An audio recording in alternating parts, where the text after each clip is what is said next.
Ustadz, Baik, kan, Coach. dalam Islam itu ada mengajarkan supaya kita tidak konsumtif dan menjalani hidup sederhana. Ya. Nah, dalam konteks ini bagaimana sih arahannya, Ustadz? Apakah kita benar-benar nggak boleh belanja-belanja atau gimana? Kan ada juga orang yang misalnya setiap tahun ada handphone baru ganti. Nah, itu kalau menurut yang ganti handphone sih mungkin merasa kebutuhan. Iya. Karena dia mungkin Penunjang kerja. penunjang kerja. Tapi dari sudut pandang Islam bagaimana, Ustadz? Baik. Bismillahirrahmanirrahim. Tentang biaya atau kebutuhan ya. Misalkan seorang punya pendapatan atau gaji. Nah, sebaiknya digunakan untuk apa gajinya? Ya. Ada yang namanya bahasa atau budaya konsumtif. Ketika dia punya uang sedikit, dia belanjakan untuk hal-hal yang mestinya tidak perlu. Tapi karena mungkin dia termakan gaya segala macam, akhirnya dia belanjakanlah uangnya itu di tempatnya itu atau di barang tersebut. Sebenarnya kalau masalah uang atau harta, ketika dimiliki oleh seorang itu berhak menggunakannya di bidang apapun, selama apa yang dibelanjakannya itu barangnya halal, barangnya baik. Namun perlu diyakini juga, perlu diperhatikan juga, apakah kewajibannya dia sudah terpenuhi atau belum. Maksudnya apa? Misalkan infak, ada namanya infak, ada namanya sedekah, ada namanya yang zakat yang wajib. Apakah dia sudah keluarkan atau belum?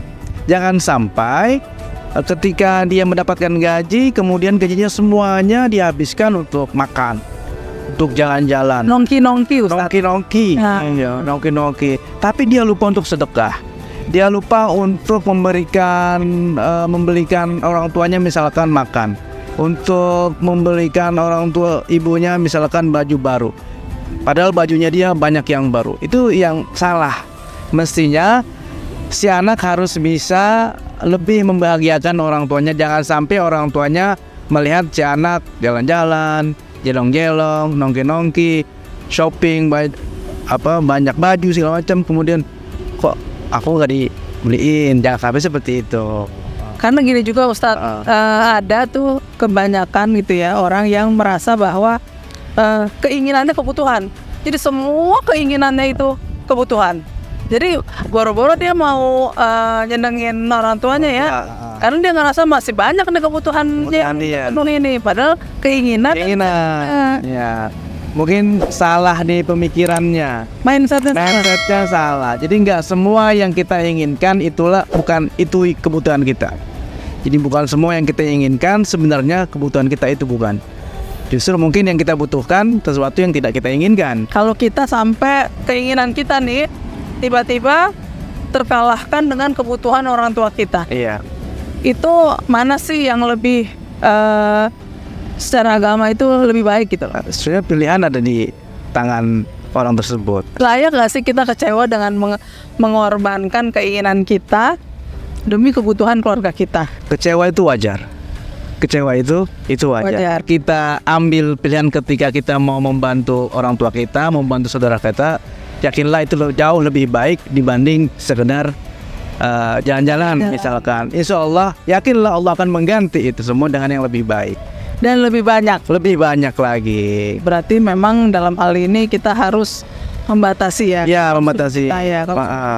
Konsumsi kita tuh. Konsumsi. Boleh kita belanja, boleh kita makan, tapi kewajiban kita harus kita sudah penuhi terlebih dahulu. Ketika sudah ada lebih, baru boleh kita gunakan pendapatan kita, gaji kita, uang kita untuk hal-hal yang kesenangan kita. Tapi juga gini, Ustadz, mungkin salah juga kalau kita misalnya anggaplah gaji kita 10 juta. Iya. Gaya hidup kita 15 juta. Nah, itu benar-benar nggak pas menurut saya itu. Berarti kan yang harus dirubah kan mindsetnya. Kenapa gaya hidupnya sampai 15 juta? Orang yang pendapatannya di bawah UMR aja masih bisa survive, masih bisa bertahan, masih bisa bersyukur. Berarti yang harus dirubah adalah mindsetnya dia kan.